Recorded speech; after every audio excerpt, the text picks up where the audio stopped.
Just because you have an understanding of the Bible in your head doesn't necessarily mean that you have Jesus in your heart. Get right, get inside, get hungry, got appetite. Everlasting water, never again thirsty. To disputed lands, take a journey. You are listening to Chad Schaefer on Disputed Lands. Hello, everybody, and welcome back. If you're continuing in the marathon, if you're just getting here, welcome. We are in, I can't tell you which one. We're probably in 6 or 7 videos in now to our marathon. If you're just joining us, you are going to want to take note of the web address scrolling now across the bottom of your screen. That is dailyrenegade.com. dailyrenegade.com. As you guys know who have been watching today, and we are raising money for Josh and Christina Peck. As some of you know, many of you may know, their son was diagnosed with cancer about a year ago, and since then, it's been a long journey for them already. They've still got a ways to go, and as a body of believers, what we need to do is we need to rally around this couple. And if we can help them out, alleviate a little bit of the burden from them, if we can, show the love of Christ to one another. And that's what we're doing. So you'll want to go to dailyrenegade.com, find the donate button. Should be right there, easy to find. And you'll want to give. If you give $1, $5, $100, or if you're able to, even more. We've not set a cap or a target on this, because if I did, you guys would meet it and stop giving. That's not what we're going to do. We're going to try to exceed any expectations we may have had. If you want to give anonymously, there will be a GoFundMe link underneath this video. I believe you can give anonymously through the GoFundMe link. Just remember, if you give via the GoFundMe, they do take a cut. So not everything you give goes to the Pecks. So that's what we need to do. That's what we're about. But this hour, we have our special guest, as you could probably seen in the title, a returning guest to Disputed Lands, no stranger to this channel. If you guys are watching, my good friend, my brother, comrade, Doug Woodward. Doug, welcome to Disputed Lands once again, brother. Great to be with you. I always enjoy our chats, and you ask great questions, and it's usually it's a great time for me, and hopefully the viewers will have a good time too. Well, yeah, you've always been challenging to us, and that's what I really like about you. You do put me in mind of our mutual friend Doug Krieger quite a bit. Not afraid to tackle topics and maybe rustle and rile a few feathers anyway in the process, all for the point of getting people to think, maybe re-examine what they thought they know, and perhaps they can come away with some different information that will help them out along the way. The last time we had you on there, we had you discussing rebooting the Bible, and this was part 1. And you told us you were going to be working on a part 2, and that's underway, isn't it? Very, very much so. By the time that we have this show on the air, I hope to have it all but finished, and all but finished. I have written 5 chapters, anticipate 7 in total, and we're going to talk about one of the earlier chapters tonight on Nimrod. I thought that might be something that that your viewers would enjoy, and absolutely. But I'll kind of walk people through what all the book's going to be trying to do, and then we'll dive into Nimrod to point out some of the examples of what I'm trying to accomplish with the book. Absolutely. When we talked about rebooting the Bible part 1, you had put forth a couple major things that come to my mind right off the bat. The first one being the timeline. Tell us a little bit about that. Refresh our memory for those who may not have caught that one. I also have puppies in the background, so it may be best for me to exit the studio momentarily and put the puppies outside. Sure. Go right ahead. All right. While you're doing that, I will do my best, and then you can correct me when you get back. All right, I'm going to leave the studio and I'll come back in about 1 minute. All right. All right, sounds Very good. good. Thank you. Yep. All right, so the rebooting the Bible part 1. What I remembered about the timeline, Doug's premise on this essentially is that the timeline that is used a majority of the time, you're talking about Bishop Usher and those, actually in the Masoretic text actually differs from that which is found in the Septuagint. The Septuagint being the Greek version of the scriptures, written approximately 300 BC. This was written by the 70, hence the Septuagint, authors in Alexandria, Egypt, taken from the known text, the Hebrew scriptures that were written then and translated then into the Greek in Alexandria. I believe it was under one of the Ptolemies that did this. And in essence, what Doug was saying then is that the Masoretic text had a lot to do with coming out much later in time, and a certain rabbi perhaps might have fudged it a little bit. And why would he have fudged the Masoretic text? Well, because they didn't want it to point to the Messiah. If the dating was left intact from the Septuagint, then it would clearly point to the time of the Messiah having come, and they, of course, had rejected him, and they didn't want to do that. So all the verses, not all the verses, but many of the verses were actually changed, so that they changed names and places and times to perhaps different things in the scriptures. Doug Woodward will have to refresh my memory on that just a little bit better. And they didn't want it pointing to the Messiah. This is the biggest thing. And there he is. I'll bring him back in the studio. He is back. I am back. I have two new additions to the family to report. Two Maltipoos, crosses between Maltese and Poodles, and they are extremely cute. They're 6 months old, and they are totally a mess. But anyway, they're now outside enjoying a bully stick, so hopefully they will not be disturbing us any longer. Well, that's wonderful. I was just telling everybody that was with us, there were 2 points that I remember very clearly from the scripture. Is that was one, that the Septuagint, which came out, I believe, some 300 BC. Is that correct? Oh yeah, that's about right. 280 BC. 280 BC. When the Pentateuch was finished. Yep. Right. That's when it came about. It was written down in Alexandria by the 70 that were gathered there. Perhaps. And that the other one, and I couldn't remember his name. The priest, or the rabbi at the time, Akiba, much later, who was responsible for what we would call the Masoretic text. Is that correct? That's correct. And that he had probably good reason, according to what you're arguing, to play with it a little bit. Not only the dates that the Septuagint put forth, but also some of the verses might have messed with them, all for the purpose of hiding the Messiah. That's correct. Yes, the Septuagint was translated. The Pentateuch was translated around 280 BC. Most of it was completed by about 200 BC. There were a few books that were finished a little bit later than that. All of them were finished about 130 to 150 years before Christ. And that, we think of First and Second Maccabees, the tales of of the Maccabean revolt and leading up to Hanukkah and all that. That's all part of the Septuagint. Septuagint is really the Bible of the Greek Orthodox Church. It's always been that.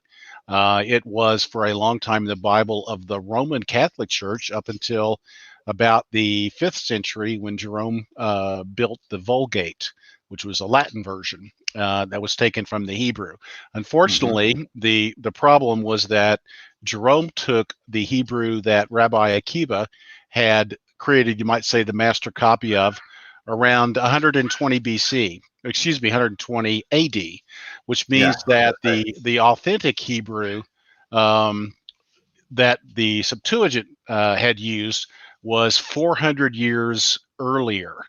And I argue that's really the authentic, despite the fact the Septuagint is Greek, that it conveys many of the authentic verses of the Hebrew more authentically, more correctly than does the version that Akiba created 400 years later. Unfortunately for us Protestants, it's that Akiba version that has become our Old Testament, and the Septuagint is only now beginning, through efforts of mine and some other folks, to be reconsidered as, in fact, perhaps containing a more accurate rendering of what was originally written in the Hebrew.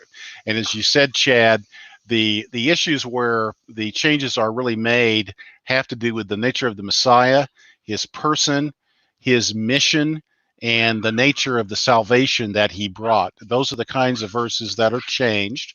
And also we have the chronology of Genesis 5 and 11. By the way, how bad is the dog barking in the background? You're fine. You're fine. Am I good? We're good. We're good with that. Okay. And so the chronology of Genesis 5 and 11 is changed, plus about I'd say 4 dozen other verses that all pertain to prophecies about the Messiah. The point being is that Akiva and the other rabbis that he was leading at a school in what's known as Jamnia or Javne, they were changing the Bible because they didn't like the idea that this renegade group called the Christians were basically taking Judaism away from the Jews and creating a new religion. Right. And the reason it's ended up with us is because the KJV was essentially taken from both the Latin Vulgate and what is known as the Textus Receptus as the primary source materials for those scriptures to be written.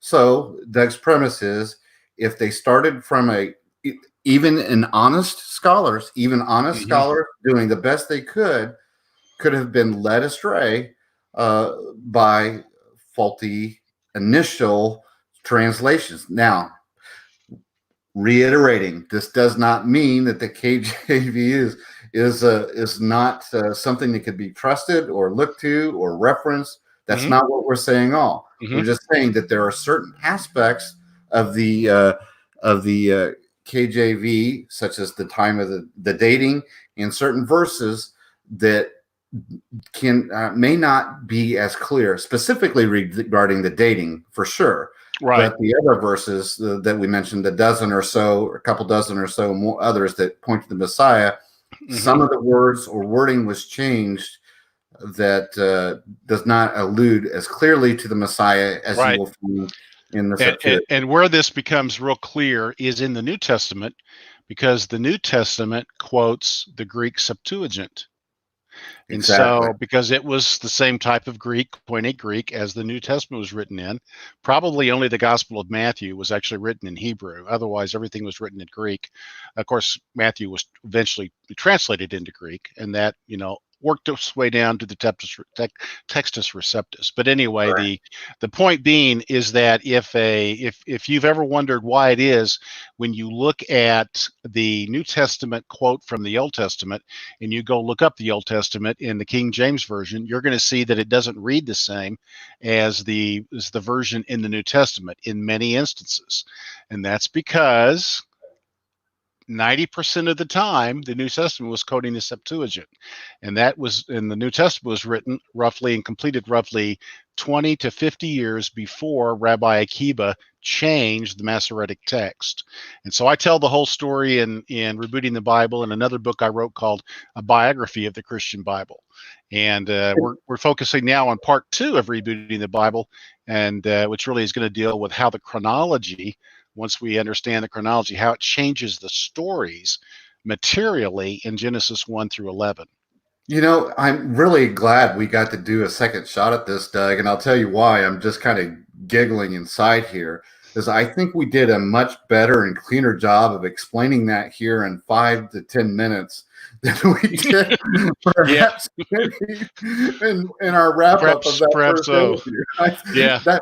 I thought that was really clear for folks to follow. Well, Oh, probably I had more and more practice to kind of hone it down and get it really, yeah, concise. that was fantastic. Oh, So, good. Thanks. with that information in mind, I asked you to send me a little bit. That's what happens when you have friends like Doug Woodward. You get to see some things perhaps before a lot of other people do, and That's right. it's just like you get a birthday presents or whatever here and there throughout the year.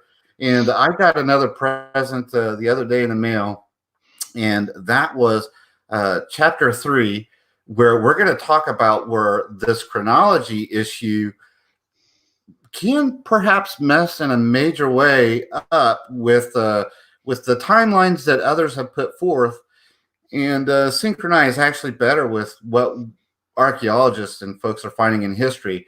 This chapter is titled, is chapter 3 from his book that's forthcoming called Hunting, unless he changes it, of course, which being the author, he's allowed to do. I like it. If you like it, I like it. Well, I do like it. Hunting the mighty hunter Nimrod. So it's hunting the, and then in quotes, mighty hunter Nimrod. Yes. Nimrod. All right. Mighty hunter. That's right. You start this off with this question. Why does the story of Nimrod upset the conventional chronology? Go. Yes. Well, once you understand that Nimrod is in the Old Testament, the King James Version, and in the book of Jasher, that we discover there that Nimrod is supposedly a contemporary with Abraham and Abraham's father. In fact, supposedly in the book of Jasher, his father Terah was like the army general responsible for Nimrod's army. But if you look at the chronology of the Septuagint, you realize that Nimrod was probably dead and gone at least 500 years before Abraham was born. And so, that being the case, it would suggest that a lot of what we believe about Nimrod turns out to be legendary and fictional. And a lot of it is because of how the book of Jasher and its assertions about Nimrod, how it has become thought, it's sort of become the way we understand Nimrod and the Tower of Babel and so forth. And as I go in this chapter, what I do is I point out the chronology, why that changes things. And I seek to identify from an archaeology standpoint why Nimrod does fit a figure we know as Gilgamesh in archaeology, Mesopotamian archaeology. And then, of course, I go on to point out why there's hundreds of years and many other biblical patriarchs between Nimrod and Abraham.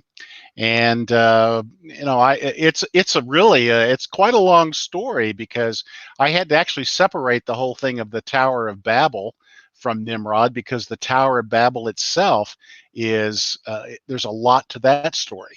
But the main point that I make, which is going to raise some eyebrows, is that Nimrod was not the leader of the rebellion at the Tower of Babel. Yeah, and you are pretty forthright in saying so right up front. You said, I have made it very clear. My essential thesis is that the literalist, biblical history is greatly harmed.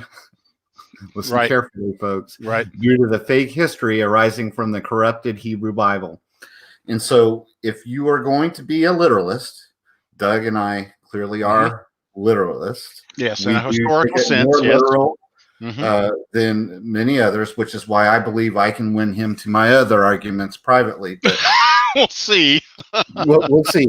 But on the because Doug and I probably agree on 99.8% of just about everything he talks about. And when you read this, I ask people to do what I have always done when you're reading any material that goes in the depth of research, as Doug does, and he provides great resources and references for everything that he's put forth in this book, just as he did the part one of this series.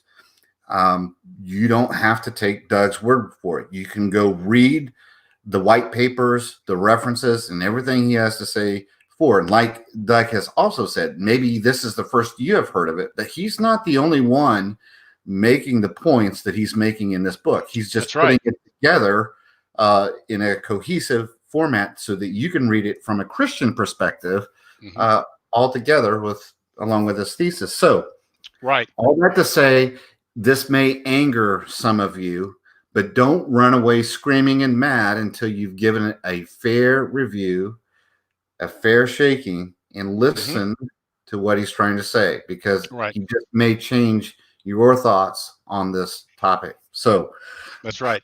So let me quickly say, I believe in the plenary inspiration of Scripture. I believe in its inerrancy, but I do take the sort of classical evangelical approach, which is to say that the autographs of the authors, the original writing that they did, is what was inspired, so that what they wrote was perfectly what the Holy Spirit wanted them to write. But I also recognize, and I explain this clearly in the book, A Biography of the Christian Bible, is that despite the fact that there have been changes made during the transmission of the text, there have been corruptions that have entered in and so forth, it does not change the message of the Bible. The Bible's message and the facts presented in the Bible, theological as well as historical, remain true. The problem that I'm really pointing out in chronology is that because the rabbis took out about, well, I argue they took out 1,386 years out of the chronology of the Septuagint.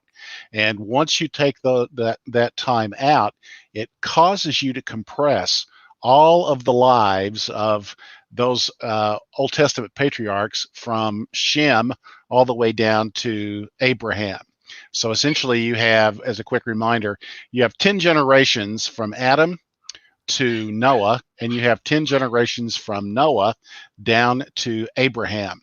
And what the traditionalists, those that support the King James Bible, believe is that there really isn't any compression in chapter 5 as far as the total length of time, but there is compression in the chapter 11, and you get all of a sudden you get all these I'm visualizing like a Gantt chart. You get all these lives, and they begin to overlap. So pretty soon, what you see and the book of Jasher tends to influence this as well, is that you see that when Abraham is born, not only is Shem still alive, but Noah is still alive, and that Abraham purportedly goes and learns about the nature of God from Noah himself. And then when he is being chased by Nimrod, supposedly, he goes and he hides out at Shem's place. So you've got this tremendous compression, and it's all because the rabbis took out so much time out of the chronology. And they did this for several reasons, but mostly what they were trying to do was invalidate the candidacy of Jesus to be the Messiah. In short, what it amounted to was that during the time, leading up to the time of Jesus's coming, there was a common understanding that the Messiah was going to come 5,500 years from Adam. From the birth of Adam until Messiah would be 5,500 years. And so what the rabbis did was they went in and they started changing, not the total lifespan, but they happened on a process of changing the years when one of the patriarchs gave, as they say in the Old Testament, brought forth his son, which in the event of, let's say, Adam with Shem, that the King James would say that Adam was 130 years old when Shem was born, whereas the Septuagint would say 230 years.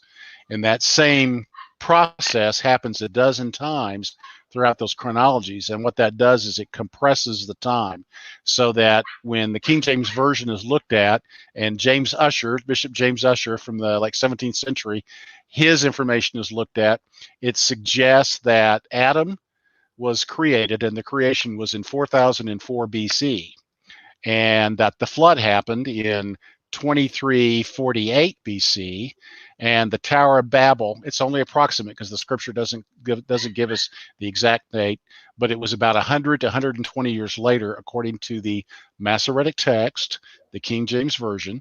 So that would make the Tower of Babel event about 2200 BC. Now, the Septuagint, what it does is it says creation and Adam were created approximately 5500 BC, 5500 BC.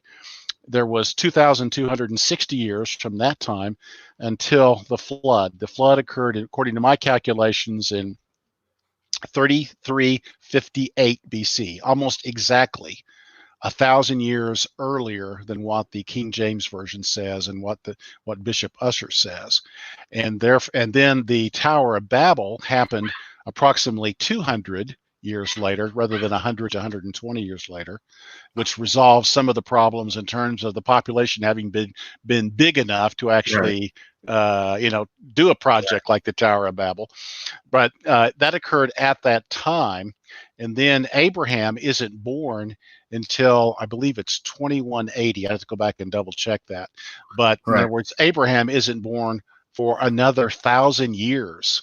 Whereas in the book of Jasher, Abraham is basically on the scene when the Tower of Babel happens. And so a lot of what I do in this particular chapter is I go through and I point out all of the contradictions in the book of Jasher. So for those of you that like the book of Jasher, and you love the fact that it gives you all these dates when things happened, it's all fiction. It was written about 700 years ago, and it was written for people like us who like to find out if there's more information than what the Bible tells us, but what it comes up with is not accurate. It is fictional. Yeah, there's a couple things that I wanted to point out of what you said, and then in addition to, so essentially what he said is from the time of the flood to the time of Babel, according to the Masoretic text, there's only 150 years. Now think about this. Or less. Or less. All life wiped out, even if you consider it only a localized flood and not a worldwide flood. Correct. I want you to think, even if they're producing like rabbits, how many people could be produced in 150 years? Right. You're talking, even if they're having children as soon as they turn able to have children, let's give them the benefit of the doubt and say this is at 14, and they're having twins. Yeah, and the women are giving birth when they're 13 years old. Right, giving birth at 13, 14 years old, and perhaps they're having twins each time they give birth. Right. You still in 150 years, 10 generation twins each can still barely fill a stadium. Yeah, it would have a hard time even filling a 70,000 person stadium. If it was really, and to be real precise, it is about 100 to 120 years, because every time you add another 10 years, it really does make a big difference exponentially in the numbers. Right. So mathematically, the point is, it's mathematically, the Masoretic text would allow only a few thousand persons to have been born after the flood, right, after they came off the ark, whereas the Septuagint allows that to be basically hundreds of thousands of people. Much greatly expanded. And what he didn't say here that we said in the other interview is also the great frustration which causes many academics, whether you worldly or not, it causes them to toss out the scriptures as being authentic based on Masoretic and Textus Receptus because of this dating issue. The facts that they find based on dating, trying to date and put things in chronology and next to what the scripture had to say have been totally off. So you've either had people from the scriptures trying to justify the dating, come up with all kinds of theories as to why the dating it's been a mess. It's been a Yeah. and Yeah. Just that's just the honest truth of it. Any honest Bible scholar will tell you that it's been a mess, and it just doesn't it's hold caused up. trouble. It's caused trouble. Yeah. However, Yeah. Yep. if you go with the Septuagint dating, Mm-hmm. a lot of these issues that they have simply disappear or are become much fewer and harder to Correct. argue with. That's correct. Yeah. So what I attempt to do is I attempt also in the book to align the findings of archaeology and Egyptology with the Septuagint's chronology, because the neat thing is when you do that, they line up. For the most part, they line up. There's a couple of problems with Egyptology, which I explained in Rebooting the Bible Part 1, that explains why the Egyptologists say that the first dynasty was roughly 3100 BC, when we actually know, based upon a variety of things that they made mistakes on, that the Bible actually sets correct that namely the names of the kings. the names of the kings, yeah, who was really the king at the time of the flood, and the dynasties, and when was the first pharaoh, who's known as Narmer or Menes, when was he? And long story short is that a person much smarter than me, Barry Sutterfield, did a great job laying out this information. And so instead of the first dynasty being around 3100 BC, it's around closer to about 2780. So it's about 250 years earlier. Again, that's one of the adjustments. And so once you do that, just to summarize, once you do that, you can synchronize. And I'll just throw out real fast. The reason we know about Mesopotamian archaeology is because we have literally 1 million cuneiform tablets from the 3rd millennium that predate the flood, according to the Masoretic text, by hundreds and hundreds of years. And you also have markers, and you have buildings, and you have all these things. In effect, they're all called artifacts, and they all predate the flood according to the Masoretic text and the King James Bible. Which makes more sense, that the reason there are so many conflicts, writings and everything anyways, right, because there must have been a great civilization established that could have produced such things. Now, this goes into kind of where we're going next, and the question that this chapter actually introduces us to. Just who, in fact, was Nimrod? What does archaeology say about him? Right. Yeah, there's actually, it's really a great story when you actually understand that the rebellion at Babel probably was led not by Nimrod, but by his father, by Cush, and what are known as the Cushites. They're also known as Kish in some of the Akkadian records and so forth. But it was likely the rebellion was on the plain of Shinar. It was probably focused primarily by the Hamites, of which Cush was a son of Ham and so forth. And so that lineage was probably the focal point of Babel. And the reason the Tower of Babel was built was in part to express the supremacy of the Hamites over the Shemites and Japheth's lineage. So in effect, what was going on was that the people, the lineage of Ham, was saying, no, we don't believe that Noah's curse against Ham and against Canaan is going to suffice. We believe we can be superior. We are not going to be the slaves. We are going to be the masters. And so it is more likely that it was the Cushites and some of the Canaanites and so forth that were working together to create a rebellion. And but the Tower of Babel does happen, and they do get scattered. And as it turns out, to go further now, Nimrod, his family they leave Shinar. They eventually take boats and they creep right along the coast of the Sinai Peninsula, and they come around and they eventually land where today's Sudan is. and they become the kings of Africa, essentially. And so a number of the offspring, they become the kings of Ethiopia, Sudan, and another one of the offspring of Ham becomes Misraim, and Misraim is in fact the father of the Egyptians. And so you have the Hamites basically taking over Africa. Now, what happens with Nimrod appears that the rebellion has occurred. It's now been a couple of hundred years. Nimrod is now fully grown, and he's very rebellious in nature. He's probably taken over. He has 6 brothers or 5 brothers. He's probably conquered their lands in Egypt and in Libya and in Sudan. And he now begins to decide he's going to go back to the land of Shinar, and he's going to conquer that land because his father failed, but he's not going to fail in a rebellion. He's going to go back. He conquers the 4 cities in the south, right? The old cities of Uruk and Ur and so forth. And then those cities probably have already been built, and they're already probably populated. But after he conquers them, then he goes on to build the cities in the north, which are kind of in the border between what is today's Iraq and Syria, such as I want to call it Nimrud and Kalna and several of the other cities that are mentioned, Nineveh being probably the most important one. Nineveh was named after Ninus or Ninurta or Nimrod.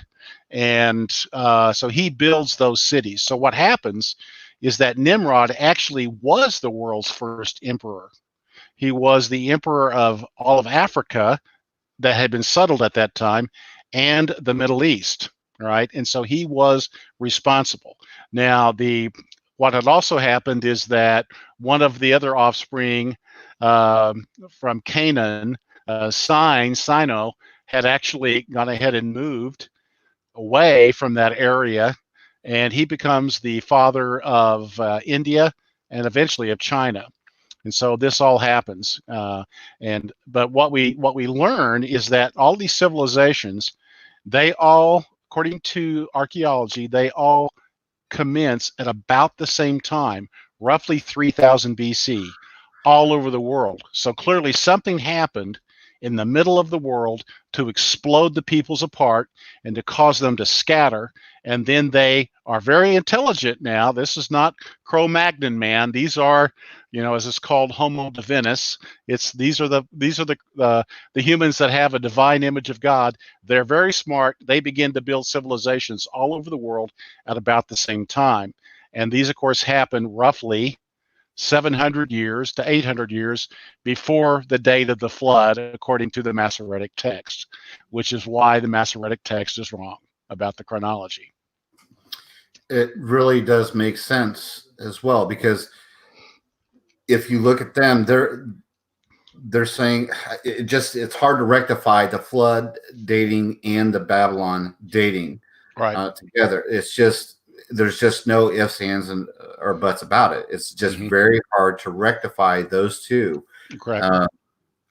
And many of the other, I've read some who ascribe that dating appeared on the time without providing much reference material to those civilizations starting at the same time because of the flood, or which is what gives credence to a localized flood, and that's why they scattered, and we see them starting at that same time. But again, you don't have to do any of this. You don't have to make any of those stumblings if you start to. I believe in a global flood. Yeah. So I believe the Tower of Babel did happen. I believe there was a Nimrod. All of those things, I think they're all true. The problem is that they get all smooshed together in the chronology of the Masoretic text, what the King James Bible has, and they're properly separated in the Septuagint's chronology. And so once you have that, all of these stories really begin to change. Just like I've told you the story of Nimrod, and how all of a sudden, once we know these things, we begin to realize, well, Nimrod couldn't have done that. And the stories told about Nimrod in terms of his death and and his challenges to Abraham. All of that couldn't have happened. It had to be legend that was created really only a few hundred years ago. So the point is that there's much consistently in the records stretching from Egypt to China to disregard near simultaneous starts, as Roll has put out. And there's good authority to back that up. Yeah, that's the archaeologist David Roll, who was the archaeologist of the people that have seen patterns of evidence. That has the wall of time, and talks about when the Exodus occurred and all that, which I think is right on. And that's one of the arguments I make, of course, as well in Rebooting the Bible Part 1, is that the Exodus occurs approximately 200 years before the conventional view, which again is the view, from the Masoretic text, and I lay out, of course, in Rebooting the Bible Part 1, all of the sort of scientific reasons and scriptural reasons why the Exodus occurred a lot earlier than what convention would have it. The bottom line is, as you point out, and this is a subtitle within that chapter, is that the testimony of archaeology tells the time frame of Babel and Nimrod. It does. Yeah. Once we get these dates synced up with the chronology, then all of a sudden we begin to look at the details of the stories. We begin to see, can those details be the way they were, or is there something else that archaeology has been telling us that helps us understand what is in the Bible? Because the Bible, it gives us, in the first 11 chapters of Genesis, it gives us very broad brushstrokes of what's occurring, but it doesn't give us a lot of detail. Another good example in the Tower of Babel, the idea that, Nimrod, was the leader of the rebellion. If you look at chapter 11 and you look at those first 11 verses of chapter 11 and you read those verses carefully, Nimrod is never mentioned. In fact, every time when it talks about, building the tower and getting a name for ourselves, it's always a third person plural. We are going to do these things. Let us build a tower. In other words, it is a collective decision on the part of all of the people. They are all going to rebel. They did not need to follow the leader. They did not have to have a Nimrod to cause them to rebel. They all chose to rebel. And so you see that you see also then a third person, they, so it's not mentioning Nimrod. And so it's important to understand that Nimrod is only mentioned 4 times in the Bible, and 3 of those are all basically in the same chronology. And so all of the stuff that we've attached to Nimrod and we've attached to the Tower of Babel, it's mostly because of the legends in the book of Jasher that we believe these things about, that God came down, he swallowed up a third of the tower, a third of it was, burned up by fire, and only a third stands to this day. None of that's true. If you actually look at the ziggurats that are in Mesopotamia, you can go and you can actually find in the old city of Babylon, what was the Tower of Babel. And of course, it's not the same size as it's talked about in the book of Jasher and the legends about, it would take 3 days or whatever to walk around the outside. Not true. Herodotus gives us a lot of information about it. We know it was an incredibly important icon in the ancient world for almost 2,000 years. It's destroyed many times. It's rebuilt many times. And it is a symbol of the god Marduk, who is, in my opinion, based upon Nimrod. Right. But, so there's a lot that hangs together once you begin to rethink those stories in light of the chronology. Yeah, but I wanted to point out in saying this that a lot of people are going to ask this question who are familiar with the topic of Nimrod. Then do you then disagree that all these different names for him are not right? And you don't say that at all. You actually say you have a subchapter or title in here is Gilgamesh, the mythical figure pointing to Nimrod. Yeah. That's a question for you. So yes, talk that's right. to us a little bit about that. Yeah, I do believe there's really two two personalities that archaeology suggests might be Nimrod. David Roll suggests that Gilgamesh probably is, and the details of the story in the Epic of Gilgamesh look pretty much like what we would think. Even the idea that Nimrod was part divine, that he began to be a giant or a Gibor in the Hebrew, that kind of fits into the Gilgamesh story as well, because he is a demigod. He is part Apkallu, to use the word that Michael Heiser has taught us, and he's part human. And then he has a friend named Enkidu, and Enkidu is a hybrid, a chimera. He's part beast and he's part man.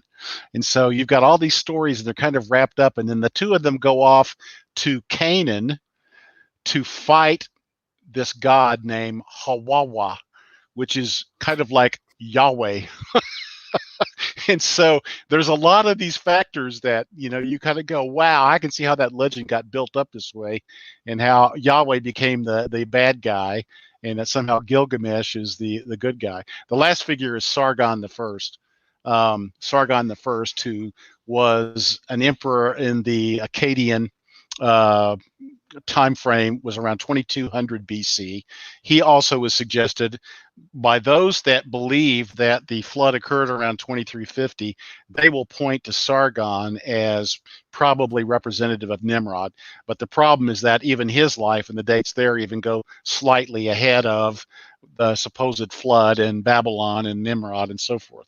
So it just doesn't fit, even though they tried to make it fit. Right. So do you go into setting the biblical facts about Nimrod? All right, you make a first point. We need to make note that Nimrod is the son of Cush and the grandson of Ham. Correct. That's correct. And so it's really confusing. That's why I provide quite a few charts to sort of help you understand and remember the names and who belongs to who, because it is very confusing. But it's important to do that so you can get the stories correct. So this we already talked about. You're just rehashing the points and I like to do this in here. The secondly is, it's not a foregone conclusion that the Tower of Babel happened right after the flood, nor is it likely that Nimrod led the rebellion, which you mentioned. Right. The third thing that you mentioned about setting the facts straight regarding Nimrod is, thirdly, we should discern that the story of the tower is the story of how the dispersal of humanity began. Mm-hmm. It did begin there's some elements of it that if we go back to Genesis 10, we're going to read some things. It looks like Mizraim may have moved already towards Egypt, and that and he ultimately represents the clan of Set in the Egyptology, and that the Cushites ultimately become people of Horus, and in effect the Horus clan overtakes the Set clan. And you may remember in the mythology that Set becomes the bad guy, and Horus, who's the son of Osiris, Horus in effect defeats Set. And so the mythologies of Egypt begin to kind of fit into the story as well, once you get straight who is the father of whom, and when did they likely come into play, and how might they have influenced the mythology of Egypt. And so another thing, we may not have time to talk about tonight, but is the whole story of Nimrod's consort, Semiramis, and whether or not Semiramis was real. I argue that she wasn't. There, no doubt Nimrod had wanted more queens, but Semiramis, despite what Alexander Hislop says, and I quote him quite a bit to kind of, pick apart some of the things that he says, Semiramis was probably fashioned after a queen from the 7th century BC, whose name was Semiramis was sort of part of her name. But she was a queen that led the Akkadian Empire for only a few years, and but they kind of attached a bunch of legends around her, and eventually she sort of becomes the consort of in effect Nimrod. All right, Mhm. and so it's another part of the legend that sort of grows up. But Semiramis probably wasn't a real person in terms of coming from the 3000 BC or 2800 BC and as the consort to Nimrod. Probably not.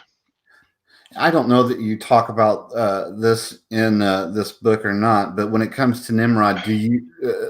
I have come to believe that he did somehow corrupt himself and his DNA, perhaps with sacred knowledge. Do you believe that he did, in fact, discover or had been taught or was able to preserve knowledge through his lineage that helped him or bolstered him in some way, perhaps above Well, that of his brothers that spread out elsewhere?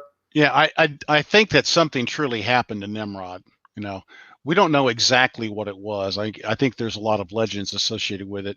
Tom Horn suggests that he somehow became, he became a Gibor. He Mhm. became a gigantes in the Greek, a giant, and and the legends tend to suggest that Gilgamesh was a giant. And Mhm. so something happened there. Now, what exactly happened, we don't know. Right. But it may have been a possession. But I think that he truly I really don't. became. I really He, don't follow that line of just possession only. I myself personally, I yeah, I understand, and I'm saying that something happened that was, we'll say, satanic, that occurred to him, and I tend to think that something occurred that was DNA, genetic. It's just that there's really no way to know other than just, it's like we have to be careful, strip away all the legends and just say, what does the Bible say? And could the interpretation of Gibor mean anything other than, a mighty one that was like the mighty ones, the sons of the angels, the Nephilim, and all that? And of course, there's other examples. David had mighty ones that I don't believe were giants. Mhm. The fact that Nimrod became a mighty one, it could only mean that he became the emperor of the world. It could only mean that, but I think there's something else there. So I tend to agree with you. I can't really, suggest that Well, anything more than the legends tend to suggest it, and the words of the Hebrew can kind of go along with it.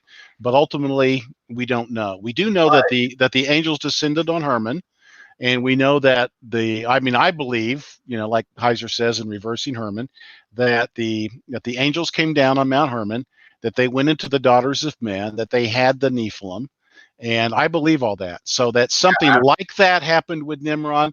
Yeah, yeah. I don't know exactly how it did, but it's very possible. right.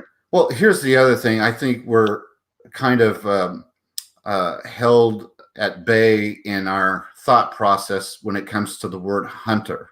If you look at the Hmm. reason, both for the Nimrod, Hmm. uh, in the Nimrod verses and those of David, as you pointed out, mighty hunters, Right. none of those are talking about fowl and deer. Hmm. Right? It's talking about what they accomplished was that of hunting down, defeating men. So That is a I think strong our mind, argument. Yeah, that's a strong argument. I wouldn't say that's proven either, but I would say that it's very probable. yeah, but I mean, it doesn't mention that they were. I mean, there's no reason to say hunter because they were good at chasing down fowl and feeding their Right, flock or the right, deer. The right. hunter connotation in these verses is both insinuating by the stories and the context that they're saying Hmm. they're feeding men. That's why Well, they're mighty yeah. hunter. Remember, Hislop even argues, though, that it was the purpose of the kings of the Mesopotamian, both Sumer and Acadia, that one of their jobs was to hunt down the wild animals and to kill the wild animals. Yeah, it just You know, you have to infer that. I think reading outside of the context, just you, solely from scripture. you have to. My view is you have to infer either one. Yeah, Either one could be true. It's the question is, was he a hunter who was a giant, or was he a giant hunter? Well, So, you know, and I tend to think he was a giant. All right. in either way, you're talking about hominid fashion creatures in my mind, solely from this scripture. Something's going on there, and I think that is true. And of course, it leads into this whole discussion, which is a completely different show, which Sure is I are have the you on Nephilim back? Are they like back in black? Are they? Well, you're on the show. It's kind of just really hard for me not to take advantage of bringing Of those. course. Kind of Well, and I love this stuff. I love this. I know you manipulation do. I know you do. Yeah. So what I'm trying to do though is I'm really writing for those of us that are in this community that we're all kind of a part of. And there's 20, 30, 40,000 of us that really study prophecy. We're interested in, the stuff that L.A. Marzulli talks about, Steve Quayle, Tom Horn. So it's kind of a niche community, but it's still pretty big. And it does kind of bleed over into more standard fundamentalism, evangelicalism, whatever. But really what I'm trying to do is I'm trying to clean up the mess that has been made by a lot of the legends that have come about regarding stuff that's in the book of Jasher. All right. And so that's part of what I'm trying to do, is trying to clean that up so that when we talk to secular people, we no longer have to hide from, the archaeology or the Egyptology. We can say, yes, the Bible supports that. You just have to understand it's the Septuagint chronology that we have to go to. And then we can have a dialogue about these persons and personalities and who was the Pharaoh of Moses and all that stuff. Yeah, and believe it or not, Doug, the bottom line is that we've actually run out of time in our interview to begin. Goes fast, doesn't it? It broach probably another talking point out of this chapter and give it sufficient time for explanation. Mm-hmm. Mm-hmm. My point again is, as I've restated at the beginning, is that Doug's work is worth an honest read. It's worth looking at what he's written, look at what he's referenced, give it an honest read, and perhaps you two might have your mind changed about some things you thought before. At the very least, it will be another reference that you will have to hold up into consideration when looking at perhaps other information that somebody has written, at the very least. Yeah, I like to tell people that I'm not a liberal. I believe, in the inspiration of the scriptures. I believe in Noah. I believe in the flood. I believe in Adam and Eve as historical figures. And this book will explain all those things. But there's still a lot of mess around the stories in the first 11 chapters of Genesis that the chronology of the Septuagint can help us get right. And that's really the thrust of Rebooting the Bible Part 2. Yeah, so if you want to find more on Doug Woodward, my brother here, you go to that website that's scrolling across the bottom of your screen now. That's faith-happens.com. You will find information. Doomsday Doug, he's still around as that. Other places, I know he's not so much promoting as Doomsday Doug these days, but I'm waiting for the coronavirus to become more right. But you can still find him there. But the whole point of these interviews, as I've said before, we're ending the show on, go to the Daily Renegade, go to Josh Peck's website, find the donate button, and show your love and support for him. I really enjoyed, Doug, having you on again, and I certainly believe that should the Lord tarry, you will in fact be on again. I keep saying this every time. I have yet to get an interview on you on the book that on Mars. Written on Mars. I know. I'd love to talk about that book. One of these days, I will get to interview you on that. Here's the problem. You're the problem, Doug. You keep writing new books. I know. I have to talk to you. So somewhere along the line, triple you up, quadruple you up. Well, I say that my goal is that I try to write a book faster than you can read it. So, well, so far you're succeeding. I did pretty good with Rebooting the Bible Part 1. Yes, you did. I may be doing pretty good with this one as well, but wait till you read about Peleg. I opened the book with Peleg, and I'll blow people's mind. Well, that'll be very interesting to do. My name is Chad Schaefer. This is Disputed Lands on Take on the World TV. stick around. There's going to be another hour after this one, I'm pretty sure. Matter of fact, I'm absolutely 100% sure. Maybe the next one that will be on after you is L.A. Marzulli himself, Doug. So Tell him I said hi. All right. We'll talk to you guys later. Till we see you next time. Bye now. Get right, get inside, get hungry, word of God appetite. Everlasting water, never again thirsty. To disputed lands, take a journey. Get right, get inside, get hungry, word of God appetite. Everlasting water, never again thirsty. To disputed lands, take a journey. Get right, get inside.